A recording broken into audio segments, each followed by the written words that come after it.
kai rayuwa sai a hankali. Zafi gari ya hada mana zafi. To ni hular ma ba ta min nauyi ba. A to kai ba dole ta ma nauyi ba ga irin wacce muke za irin ta kofi. Kudin makarantar ma dai ai sai to wa gano wannan fa. to wannan tana ci mana mutunta tana ciwo iyayen kai kar ka so mu zuwa. Kada nufin alƙur'ani ko wulakanta samari take? Ba ka ce baka da kuɗi ba? A to kar ma ka so mu zuwa. Ai wasa ai. A kar ka so mu zuwa tana wulakanta samari ina ga maka na kusa graduation. kar ka kar gai ba. Wulakanta samari ba take. Fa abokina. Fa. Allah sai na gwada da. Fa. Allah sai na gwada da. Tana wulakanta samarin? Fa.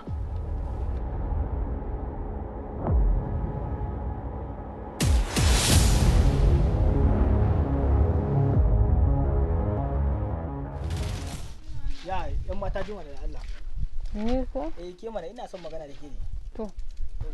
Da farko dai suna na Khalid. Kuma ni na kusa graduate da ke da nan. Ina da future mai kyau. Allah ko da ka wannan bayan na sai me?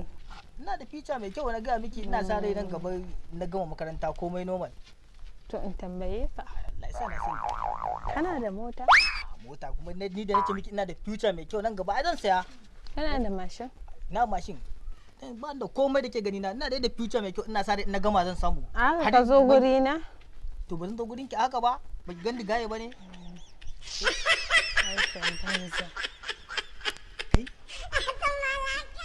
Ke a jirgin sama na ganki zaki ta bata da mota ni ma ina sa rai shekara mai zuwa zan siya har gidaje zan siya in fi dangote kuɗi ko aliko kin je ɗan rainin wayo.